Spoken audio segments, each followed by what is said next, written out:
32 years ago, tomorrow, the world came that close to being wiped out.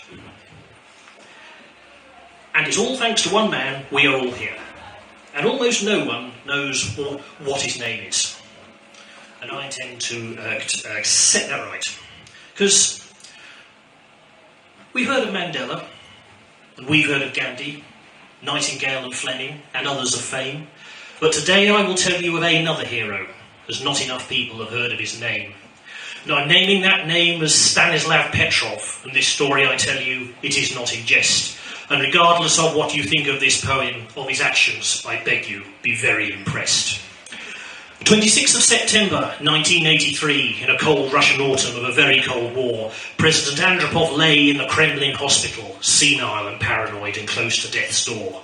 His fear in the White House that President Reagan was planning to nuke them caused him to perspire.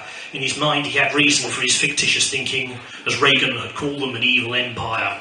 His government had spent innumerable rubles on a satellite system trained on the US that could detect the launch of their incoming missiles, give them final warning, a sign of distress. 26th of September 1983, in that cold Russian autumn of a very cold war, a standing soldier, Stanislav Petrov, entered his bunker and then closed the door. He was covering a shift for an indisposed colleague. His task, it was simple, from the KGB thus: keep your eyes trained on all of your systems, and if the missiles are launching, report it to us. And so he sat down and began his duty. A hard-working, diligent soldier was he, but all it was quiet, and all it was normal, and all it was peaceful. There was nothing to see. Alarms started flashing, the sirens were crashing, the atmosphere piercing. He looked up in fright, had a message to launch retaliatory action from an imminent incoming American strike. He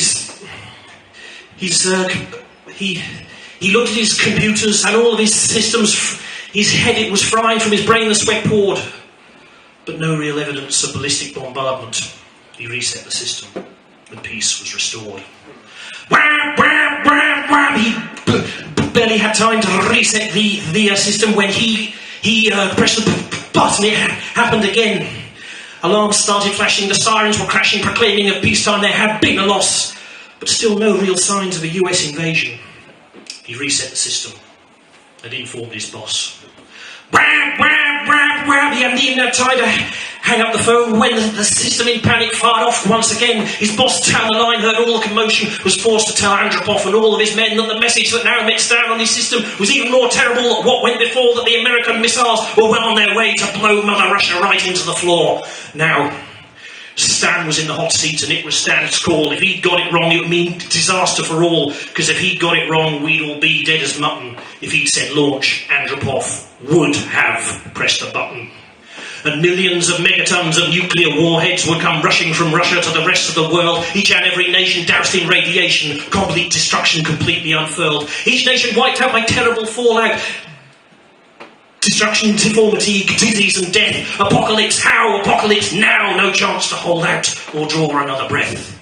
But Stan is a man of steel and precision. When he makes a decision, he sticks to his guns. That's why we are here on this day of this year. Thanks to him, Andropov did not launch any bombs. So, did they hail him a hero, proclaim him a saviour for saving humanity from a death worse than death? No. He was summoned by his boss to explain his actions, not promoted or doted with standing in large. From his boss who commanded, he was reprimanded, sent on his way, and eventually discharged. In stopping the missiles, he uncovered a flaw in the Soviet military might, and to make matters worse, that terrible flaw was in the Soviet satellite. And in overriding all of those warnings, which incidentally numbered 5 and not 3, he uncovered a flaw so terrible the world was not allowed to see. For it was all just the haze of the sun's UV rays that had fooled the Soviet satellite, and that close Armageddon that would have left us all dead was all just a trick of the light. But he still lives today in the east, far away, in a flat on a tower block site. No garden nor flower for the man of the hour who was dumped on from such a great height. But he's why we are here on this day of this year, all part of humanity's clan, and we needn't mourn those who were never born, all thanks to the man I call Stan. So we've heard of Mandela, and we've heard of Gandhi, and so many others who rightly stand tall.